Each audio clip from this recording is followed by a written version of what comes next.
नमस्कार दोस्तों, आप सभी का माया कथा सागर में बहुत बहुत स्वागत है। आज मैं आपको देवशयनी एकादशी के व्रत की कथा सुनाने जा रही हूँ। इस एकादशी का नाम पद्मा भी है।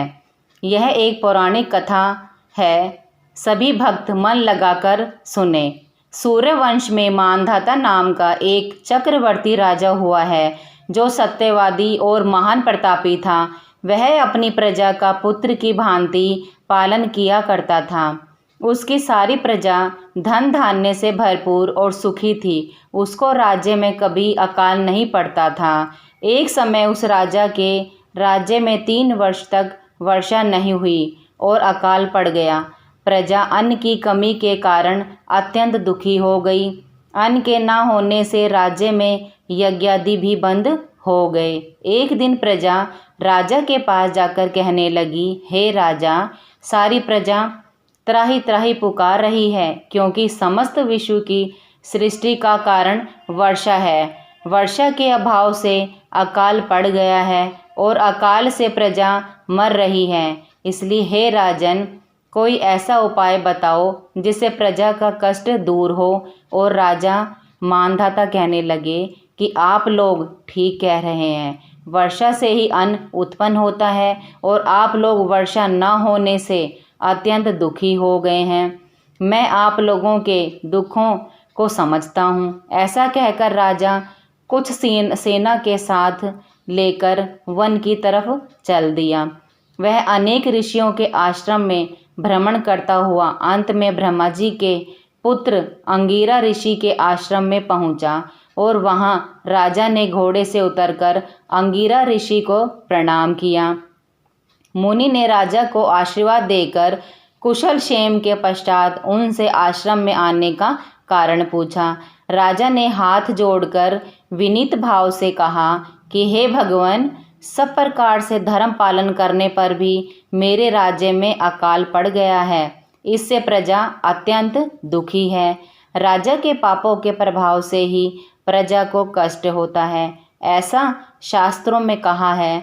जब मैं धर्मानुसार राज्य करता हूँ तो मेरे राज्य में अकाल कैसे पड़ गया, इसके कारण का पता मुझको अभी तक नहीं चल सका।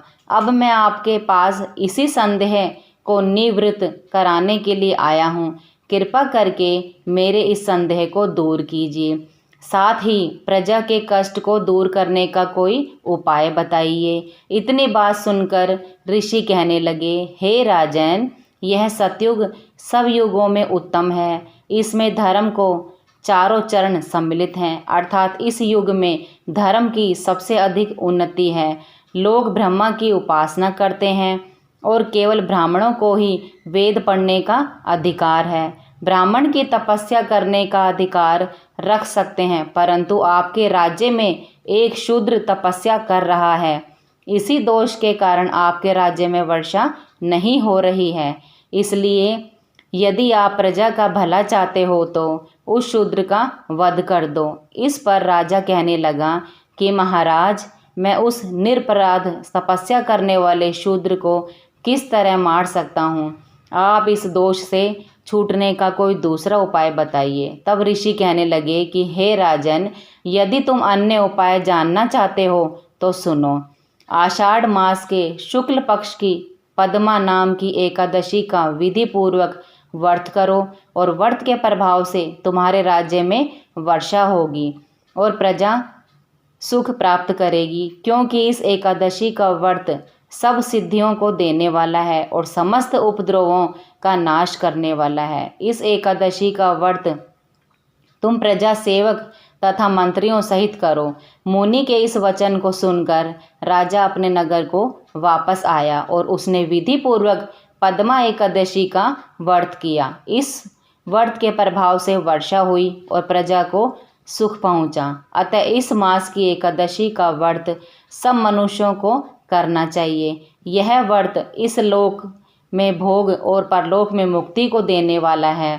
इस कथा को पढ़ने और सुनने से मनुष्य के समस्त पाप नाश को प्राप्त हो जाते हैं।